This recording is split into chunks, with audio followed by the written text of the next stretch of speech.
नमस्कार दोस्तों, मैं हूँ अक्षय और आज मैं बहुत ही इंटरेस्टिंग टॉपिक लेके आया हूँ आपके लिए।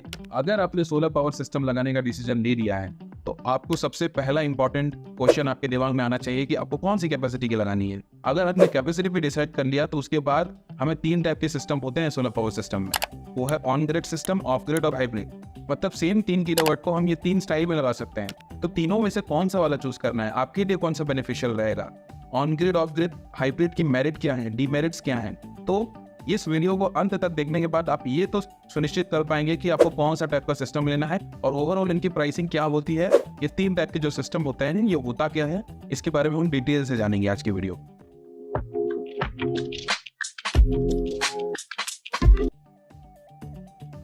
तो सबसे पहले आपको करना क्या है, आपको अपनी इलेक्ट्रिसिटी बिल उठानी है। उस इलेक्ट्रिसिटी बिल में आप वहां जाके देखिए कंजम्पशन यूनिट, या आपके लैंग्वेज में कुछ और लिखा रहेगा, लेकिन उसका ओवरऑल मतलब है कि हम कितना यूनिट्स ऑफ इलेक्ट्रिसिटी इस्तेमाल करते हैं मंथ में, वो निकल जाएगा उससे।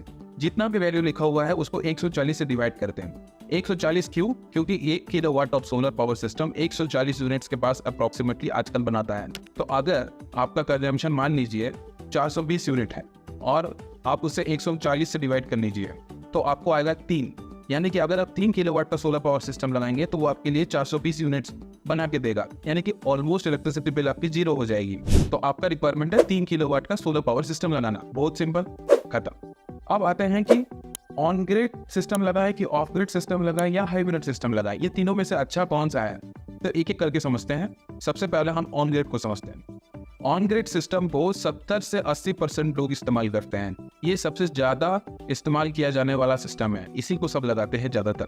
ऑन ग्रिड सिस्टम में मान लीजिए आपने 3 किलोवाट के सोलर लगाए हैं, ये दिन में इलेक्ट्रिसिटी जनरेट करेगा, वो आपको लाके ऑफर करेगा, आपके मीटर को सप्लाई कर देगा। मीटर से आपके घरों में या आपके light, fan, bulb, AC, fridge जो चलता है, मोटर, उसको रन करेगा। तो पहले आपको देगा कंजम्पशन करने के लिए। अगर आप कंजम्पशन नहीं कर पा रहे हो उतने स्पीड पे, वो इसी आप उस स्पीड पर कंज्यूम इसलिए नहीं कर पाओगे क्योंकि आपका जो सोलर है वो दिन का रिक्वायरमेंट और आपके रात के रिक्वायरमेंट को दिन में ही जनरेट कर दे रहा है। इसका मतलब वो तेजी से जनरेट करेगा, आपकी कंजम्पशन से ज्यादा जनरेट करेगा। तो सोलर पावर सिस्टम दिन में जनरेशन करेगा, आपको लाके ऑफर करेगा। अगर आप उस स्पीड से कंजम्पशन नहीं कर पा रहे हो तो वो जाके इलेक्ट्रिसिटी बोर्ड को दे देगा। आपका जो भी इलेक्ट्रिसिटी बोर्ड है वहां पे सप्लाई हो जाएगा। आप अपने इलेक्ट्रिसिटी बोर्ड को आप अपना इलेक्ट्रिसिटी बैंक समझिए उसको। आपने दिन में इनकम की, आपने थोड़ा खर्चा किया और जाके सबमिट कर दिया सब कुछ अपने बैंक के अंदर, माने इलेक्ट्रिसिटी बोर्ड को जाके दे दिया। जब रात आ गई तो आप ऐसा समझिए आपका सोलर तो हो गया 0, ये मान लीजिए आपका इनकम हो गया 0। अब आपके पास इलेक्ट्रिसिटी है नहीं, तो अब पावर आपके इलेक्ट्रिसिटी बोर्ड से आपको आएगा। तो ये जो सिंपल प्रोसीजर है ये पूरे महीने चलेगा, हर दिन चलेगा। लास्ट के एंड में ये कैलकुलेशन होता है, वहां पे एक बाई डायरेक्शनल मीटर लगाया जाता है। उस बाई डायरेक्शनल मीटर में रीडिंग्स नोट करते हैं। उस रीडिंग को नोट करने वाला इलेक्ट्रिसिटी बोर्ड से आएगा और वो देखेगा और वो कैलकुलेट हो जाएगा कि आपने दिन में इलेक्ट्रिसिटी बोर्ड को दिया कितना और रात में उनसे लिया कितना। इसी को हम नेट मीटर कहते हैं। तो पहले इनको माइनस किया जाएगा, आपने दिन में दिया और रात में कितना लिया, इन दोनों का डिफरेंस आपको अब पे करना होता है या तो आपको पैसे मिलते हैं।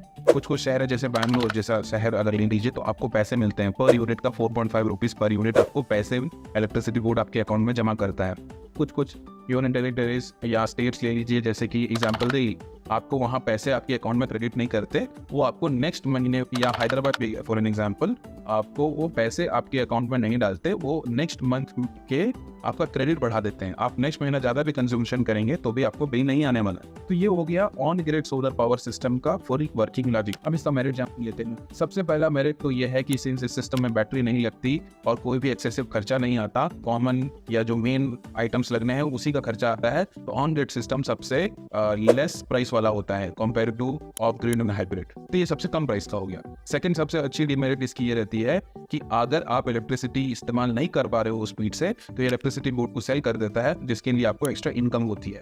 तीसरा एग्जांपल हम ये ले सकते हैं कि अगर मान लीजिए आप अपना स्टेट को, अपने घर को छोड़ के 1 महीने के लिए कहीं घूमने जा रहे हैं या बाहर जा रहे हैं, तो ये जितना भी जनरेशन होने वाला है आप वो तो कंजम्पशन करोगे नहीं, तो सारा का सारा इलेक्ट्रिसिटी बोर्ड को बेच दिया जाएगा और इलेक्ट्रिसिटी बोर्ड आपको पैसा देगा। तो यानी कि बैठे बैठे कमाई नहीं होने वाली है। ऑन ग्रिड सिस्टम में इवन इफ अगर आप कम कैपेसिटी का भी सिस्टम लगा लो तो भी चलेगा सब कुछ। ये बहुत लोगों का क्वेश्चन ये रहता है कि सर मेरा रिक्वायरमेंट तो 5 किलोवाट है, अगर मैं 3 किलोवाट लगाऊं तो मेरा सब कुछ एसी या बड़े बड़े जो सामान होते हैं, इलेक्ट्रिक कार हो गई, ये सब मेरी चलेगी कि नहीं चलेगी? ऑफ कोर्स चलेगी। अगर सोलर कम जनरेशन कर रहा है और आपका रिक्वायरमेंट ज़्यादा है तो वो इलेक्ट्रिसिटी बोर्ड से पावर भी ले लेता है, मतलब आपको मिल बांट के आपको इलेक्ट्रिसिटी प्रोवाइड करेंगे, इसका टेंशन नहीं लीजिएगा। अगर आपका फ्यूचर में भी अगर रिक्वायरमेंट बढ़ता है तो भी कोई प्रॉब्लम नहीं है, आपको सिर्फ बिल ज़्यादा आएगा लेकिन चलेगा सब कुछ। ऑन ग्रिड सिस्टम में सिर्फ मेरिट ही मेरिट है, बट इसका एक डीमेरिट है और ये डीमेरिट बहुत इंपॉर्टेंट है, अच्छे से सुनिए। आपका जो सिस्टम है वो इलेक्ट्रिसिटी बोर्ड की इलेक्ट्रिसिटी के बिना नहीं चलती। कंफ्यूज हो गए? इसका मतलब मैं फिर से समझाता हूँ। मान लीजिए आपके इलेक्ट्रिसिटी बोर्ड ने संडे को कहा कि संडे को 1 बजे से लेकर 2 बजे के बीच में हम इलेक्ट्रिसिटी काटने वाले हैं, तो यानी कि वो 1 बजे से 2 बजे के बीच में आपका सोलर काम नहीं करेगा। इवन इफ अगर सन बहुत ज़्यादा गर्मी दे रहा है, बहुत ज़्यादा हॉट वेदर है, तब भी आपको इलेक्ट्रिसिटी बना के नहीं देने वाला है। विदाउट इलेक्ट्रिसिटी बोर्ड का support on grid system shut down हो जाता है। तो बहुत तो ये क्वेश्चन पूछते हैं कि शट डाउन क्यों हो जाता है? चलो आप एक्सपोर्ट नहीं कर सकते बट इंटरनल यूसेज तो करना चाहिए, तो ये ऐसा नहीं होता। और इसी इफेक्ट को हम कहते हैं आइलैंड इफेक्ट। पता आपका घर एक आइलैंड के जैसा बन जाता है। बहुत लोग मुझसे ये भी क्वेश्चन पूछते हैं कि होता क्यों है, तो इसका रीजन मैं आपको एक एग्जांपल से समझाता हूँ। मान लीजिए इलेक्ट्रिसिटी बोर्ड ने आपके एरिया में इलेक्ट्रिसिटी काटी कुछ मेंटेनेंस करने के लिए, ताकि अगर कोई लाइनमैन ऊपर चढ़ता भी है पुल के ऊपर तो उसे कुछ काम करते वक्त शॉक न लगे। दूसरा लॉजिक हम ये भी कह सकते हैं, हमारा जो on grid solar power system होता है इसे एक रेफरेंस चाहिए होता है।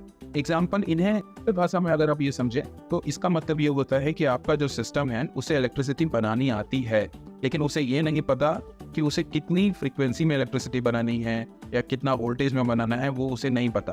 तो वो एज ए रेफरेंस लेके चलता है आपके इलेक्ट्रिसिटी बोर्ड के पावर को, यानी कि इलेक्ट्रिसिटी बोर्ड का पावर का सप्लाई को देख के वो चीटिंग करता है, ये कॉपी करता है।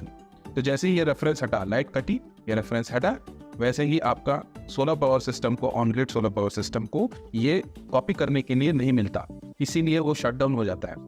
ये 2 तरीके की लॉजिक से आप समझ सकते हो। तो आपने ये समझा कि on grid system load shedding के टाइम पे फेल हो जाता है, कंप्लीटली शट डाउन हो जाता है। तो आपके पास सोल्यूशन क्या है? एक सोल्यूशन ये है कि आप घर में होम यूपीएस या आप अपने स्टाइल में बोलते हैं तो इन्वर्टर लगाइए। अगर आपके पास पहले से लगा हुआ है तो बहुत अच्छा, नहीं तो आप 2 किलोवाट 3 किलोवाट का होम यूपीएस सिस्टम भी आप खरीद सकते हो। इससे ये होगा कि जब सोलर चलता है तो आपका होम यूपीएस उसी से चार्ज हो जाएगा, जब लाइट कटेगा तो ये आपकी घर को सप्लाई करेगा।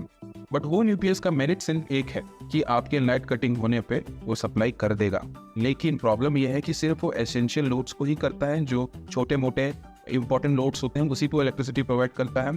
ज़्यादा देर तक प्रोवाइड नहीं कर सकता, वो ज़्यादा लंबा नहीं चल सकता। तीसरा प्रॉब्लम यह है कि वो पूरे घर को नहीं चला सकता, क्योंकि जो होम यूपीएस है उसका जो पावर है वो एक पर्टिकुलर सर्किट, आपके घर में बहुत सारे सर्किट्स होते हैं, एक सर्किट नहीं होता, मल्टीपल होते हैं। इसी के आपके घर में एमसीबीज होते हैं, आपने देखा होगा मल्टीपल एमसीबीज होता है। तो किसी एक पर्टिकुलर एमसीबी के साथ कनेक्ट होकर आपकी उसी पर्टिकुलर एमसीबी के सर्किट्स में जितने लोड्स हैं उसी को ही पावर देता है। इसलिए होम यूपीएस आपके पूरे घर को नहीं चलाता, उन्हीं एसेंशियल लोड्स। लेकिन आपका अगर मान लीजिए कहना यह है कि नहीं, मेरे यहाँ तो लाइट कटिंग भी बहुत होती है और अगर मेरी लाइट कटिंग होती है तो मुझे पूरे घर में इलेक्ट्रिसिटी चाहिए, ना कि पूरी एसेंशियल लोड्स पे, तो आपके पास क्या ऑप्शन है? दूसरा ऑप्शन है आपके पास ऑफ ग्रिड सिस्टम लगा सकते हो आप। ऑफ ग्रिड सिस्टम में आप ये नाम से समझ रहे हो, वो ऑफ ग्रिड है उसका नाम, मतलब वो ग्रिड से ऑफ है, कनेक्टेड नहीं है। इसका मतलब मैं इलेबोरेटली आपको समझाता हूँ। ऑन ग्रिड सिस्टम में यही 3 किलोवाट का सिस्टम आप लगाइए, उसके बाद ये दिन में जनरेशन करेगा और जनरेटेड इलेक्ट्रिसिटी आपको लाके देगा एंड पैरेलली आपके बैटरी को भी चार्ज करेगा, तो वो दोनों काम करता है। लेकिन ये इलेक्ट्रिसिटी बोर्ड को सप्लाई नहीं करने वाला, इसमें ये कैपेबिलिटी है ही नहीं कि वो इलेक्ट्रिसिटी बोर्ड को पावर सप्लाई कर दे। ये आपको देना या तो आपकी बैटरी को देने वाला है। और जब रात आएगी तो आपका घर पूरी बैटरी पे चलने वाला है। आप इसको चेंज भी कर सकते हो। अगर मान लीजिए किसी वजह से आपका जो बैटरी है वो खत्म हो गया रात में ही, रात को 1 बजे बैटरी खत्म हो गई, उसके बाद आपकी इलेक्ट्रिसिटी बोर्ड की पावर आएगी जब तक आपका नेक्स्ट सन नहीं आ जाता। तो ऑफ ग्रिड सिस्टम में मेरिट क्या है? मेरिट ये है कि आपके पास अब 3 सोर्सेस हो गए। पहला तो डायरेक्ट सोलर से इलेक्ट्रिसिटी आ जाएगी आपको, दूसरी बैटरी से आ जाएगी, तीसरी इलेक्ट्रिसिटी बोर्ड से भी आ जाएगी। तो 3 सोर्स है, तो आपको लाइट कटिंग का इशू फेस नहीं होंगे। बहुत ही रेयर कंडीशन हो गया कि मान लीजिए 3 दिन से धूप ही नहीं आ रही है, साइक्लोन जैसा कंडीशन आ रखा है, इलेक्ट्रिसिटी बोर्ड ने भी पावर काट रखा है, तब आपका ऑफ ग्रिड सिस्टम फेल होगा, अदरवाइज वो फेल नहीं होगा। लेकिन इसके डीमेरिट्स ज्यादा है। तो क्या क्या है डीमेरिट्स? पहला डीमेरिट है कि इसके पास बैटरी लगती है। इसमें हम 2 बैटरी, 4 बैटरी, 8 बैटरी लगाते हैं, डिपेंडिंग ऑन आपने क्या सिस्टम का साइज लिया है। सिंस बैटरी है तो 2 टाइप की बैटरीज आजकल मार्केट में अच्छे चलते हैं। वो एक लेड एसिड बैटरी जो हमेशा से चलता आया है, और एक लिथियम आयन बैटरी। अगर लेड एसिड बैटरी लगाओगे तो उसमें डिस्टिल वाटर आपको पुट करना पड़ता है। अप्रॉक्सीमेटली 6 से 8 महीना में उसका डिस्टिल वाटर खत्म हो जाता है और आपको रिफिल करना है, तो मतलब मेंटेनेंस है। लेकिन अगर आपने लिथियम आयन वाली बैटरी ली तो आपको ये पानी भरना नहीं पड़ेगा। लेकिन प्रॉब्लम यह है कि लिथियम आयन बैटरी अभी भी बहुत कॉस्टली है, ये अभी भी इतने घरों में देखा नहीं जा सकता। अफोर्डेबिलिटी थोड़ी सी इसकी प्रॉब्लम है। आने वाले समय में लिथियम आयन अगर कम प्राइस का होता है तो बहुत अच्छा होने वाला है। दूसरा प्रॉब्लम यह है कि आप इलेक्ट्रिसिटी पोर्ट को एक्स्ट्रा पावर सेल नहीं कर सकते। वही सेम एग्जांपल लेते हैं, जैसे कि मान लीजिए आप 1 महीने के लिए आपने घर छोड़ दिया और आप कहीं जाके रहने वाले हो, तो आपका सोलर पावर सिस्टम अगले दिन उठेगा और वो चेक करेगा मालिक कहाँ है। आप तो वो नहीं घर में कंजम्पशन करने के लिए, तो वो बैटरी को ढूंढेगा और बैटरी में अगर जगह खाली है तो आपके बैटरी को जाके स्टोर कर देगा इलेक्ट्रिसिटी। लेकिन ये जो बैटरी में स्टोरेज करना है वो तो वो 3 से 4 घंटा मैक्सिमम में भर देगा उस बैटरी को। उसके बाद क्या, इसके बाद इसको करने के लिए कुछ है नहीं, तो ये फर्स्ट डे का आधा दिन और बाकी बचे हुए 29 डेज ये पूरा का पूरा शटडाउन हो जाएगा, क्योंकि इसके पास कुछ करने के लिए नहीं है। तो यहाँ इलेक्ट्रिसिटी लॉस होती है। तीसरा इशू मैं आपको ये बोल सकता हूँ कि जब रात आती है तो ऑफ ग्रिड सिस्टम जब बैटरी पे चलती है रात को, तो ऑफ ग्रिड सिस्टम को आप ये मान सकते हो वो थोड़ा खड़ूस है, या आप ऐसा समझिए वो स्टबर्न है। अच्छे से समझाता हूँ मैं। मान लीजिए रात आई, आपका घर पूरा बैटरी पे चल रहा है, तो जब तक उसको बैटरी को उस आपके घर के लोड्स को चलाने की कैपेबिलिटी है तब तक वो आराम से चलाएगा, कोई इशू नहीं। लेकिन जहां आपने ज़्यादा सिस्टम चला दिए, उसकी कैपेबिलिटी से ज़्यादा आपने लोड चढ़ा दिया उसके ऊपर, तो वो ट्रिप कर जाता है। ऐसा नहीं है, उसे क्या करना चाहिए था कि वो उसे ग्रिड से हेल्प ले लेना चाहिए था, वहाँ से थोड़ा सप्लाई लेके आपके लोड्स को देना चाहिए था। लेकिन वो ऐसा नहीं करेगा, वो बंद हो जाएगा। और यही एक ऑफ ग्रिड की बहुत ही बड़ी प्रॉब्लम है। अगर ये मान लीजिए ये पीक गर्मी का मौसम है, मुझे रात में ईजी चलाना है, मैंने कूलर भी चला रखा है, एसी भी चला रखा है, मान लीजिए मैंने कुछ इलेक्ट्रिकल व्हीकल भी मैंने खरीद रखा है, तो उसे भी चार्ज कर रहा हूँ, मेरे पीक डिमांड पे चल रहा है और ये फेल हो जाएगा उस टाइम सिस्टम। सो ये ऑफ ग्रिड सिस्टम इसीलिए बहुत कम लोग ही यूज करते हैं। आप कह सकते हो 5 से 10% लोग इसको लगाते हैं। इसे सबसे ज्यादा वहां लगाया जाता है जहां पे लाइट कटिंग की प्रॉब्लम बहुत सीरियस है और जिनका रिक्वायरमेंट बहुत स्मॉल है, जैसे गाँव में लगाया जा सकता है, या छोटे शहरों में इलेक्ट्रिसिटी कटिंग का प्रॉब्लम 2 घंटे 3 घंटे 5 घंटे कट रहे हैं, वहाँ ऑफ ग्रिड सिस्टम बहुत अच्छा काम करता है, क्योंकि ऑन ग्रिड सिस्टम तो वहाँ फेल ही हो जाता है। तो आपने ऑफ ग्रिड सिस्टम में भी एक मेरिट है, आपने वो जान, आपने जो बाकी डीमेरिट है वो भी जान लिया। अभी हमने ये देखा कि ऑन ग्रिड सिस्टम बेच तो सकता है इलेक्ट्रिसिटी, लेकिन बैटरी नहीं होने के कारण वो स्टोर नहीं कर सकता, इसलिए जब लाइट कटती है तो वो प्रॉब्लम देता है। ऑफ ग्रिड सिस्टम बैटरी में तो स्टोर कर पाता है, लेकिन वो सेल नहीं कर पाता, क्योंकि उसके पास ये कैपेबिलिटी ही नहीं है सेल करने की। तो खाली बैटरी को चार्ज कर देता है और कभी कभी ये प्रॉब्लम क्रिएट कर सकता है। इसीलिए एक थर्ड टाइप का सिस्टम बनाया गया जिसको कहते हैं हाइब्रिड सोलर पावर सिस्टम, जहां आप ऑन ग्रिड का चीज और ऑफ ग्रिड के चीजों को दोनों करा जा सकता है। जैसे कि दिन में अगर 3 किलोवाट का सोलर पैनल लगा हुआ है, 3 में आपका ये इलेक्ट्रिसिटी जनरेट करेगा, वो आपका लाके देगा पहले, तो आप को कंजम्पशन करने के लिए देगा। आप अगर नहीं कर पा रहे हो तो दूसरी प्रायोरिटी पे आपकी चॉइस है प्रायोरिटी, वैसे दूसरी प्रायोरिटी बैटरी को दी जाती है कि बैटरी को जाके चार्ज करेगा। बैटरी को चार्ज हो जाने के बाद सिस्टम ये चेक करेगा कि आप भी इस्तेमाल कर रहे हो क्या। तो अगर आप भी इस्तेमाल कर रहे हो, सन फिर से आ रहा है, सन अभी भी आ रहा है, तो वो इलेक्ट्रिसिटी बोर्ड को आप पावर बेचना शुरू कर देगा। तो यानी कि दिन में आपको दे भी रहा है, बैटरी को भी चार्ज कर रहा है, बेच भी सकता है। जब रात आई तो यहाँ पे प्रायोरिटी सेटिंग्स होती है। ये आप अगर इन्वर्टर में आप अपने जिससे भी आपको इंस्टॉल करवाना है, अगर हमसे भी इंस्टॉल करवाना है आपका सिस्टम, हाइब्रिड सिस्टम या कोई भी सिस्टम, तो आप हमें भी बोल सकते हो, तो हम प्रायोरिटी सेटिंग कर देते हैं वहाँ पे कि अगर रात में चलेगी तो वो बैटरी पे चलनी चाहिए कि सीधा इलेक्ट्रिसिटी बोर्ड का पावर आना चाहिए। तो मान लीजिए बैटरी की पावर चलनी चाहिए, तो रात को जैसे ही शाम होगी बैटरी शुरू हो जाएगी पावर देना और आपके पूरे घर को चलाएगी। मान लीजिए बैटरी पूरी लोड को संभाल नहीं पा रहा है तो इलेक्ट्रिसिटी बोर्ड से भी पावर आ जाएगी। इसलिए हाइब्रिड सिस्टम अच्छा माना जाता है। यानी कि हाइब्रिड नाम से ही पता चल रहा है ऑन ग्रिड और ऑफ ग्रिड दोनों का मिक्सचर है और दोनों की मैक्सिमम कैपेबिलिटीज को यूज करता है और इसका फेलियर रेट बहुत ही कम है। बट इसका एक डिमेरिट है, वो है इसका प्राइस। सिंपल, क्यों है इसका प्राइस ज्यादा? ऑन ग्रिड सिस्टम सबसे बेसिक सिस्टम है, ऑफ ग्रिड सिस्टम उससे इसलिए ज्यादा होता है क्योंकि आपको बैटरीज खरीदनी पड़ती है। चाहे आप 2 बैटरी खरीदीजिए, 4 खरीदिए या 6 बैटरी खरीदिए, आपको बैटरी खरीदना पड़ेगा तो कॉस्ट आएगा। लेकिन हाइब्रिड सिस्टम में भी तो हम बैटरी लगाते हैं, तो वो ऑफ ग्रिड सिस्टम के बराबर आना चाहिए ना उसका कॉस्टिंग। लेकिन उससे ज्यादा क्यों होता है? तो ज्यादा इसीलिए होता है क्योंकि जो उसका इन्वर्टर होता है वो दोनों कैपेबिलिटी कर सकता है, वो ऑन ग्रिड भी बन जाता है, वो ऑफ ग्रिड भी बन जाता है। इसीलिए वो जो सिस्टम है वो कॉस्टली होता है, तो हाइब्रिड सिस्टम कॉस्टली होता है। आशा करता हूँ आपको आज का टॉपिक बहुत ही इंटरेस्टिंग और मज़ेदार लगा होगा।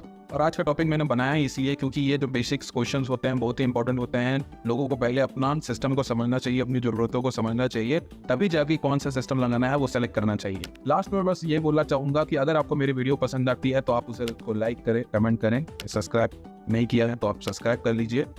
और हमें कमेंट बॉक्स में ये जरूर बताएं कि आप ऑन-ग्रिड सिस्टम लगाओगे कि ऑफ-ग्रिड या हाइब्रिड सिस्टम लगाओगे। अगर आपको मेरी वीडियो हिंदी में पसंद नहीं है, अगर आपको मेरी वीडियो इंग्लिश में चाहिए तो आप मुझे कमेंट डाल के बता सकते हैं। मैं कुछ वीडियोस इंग्लिश में भी बना दूंगा।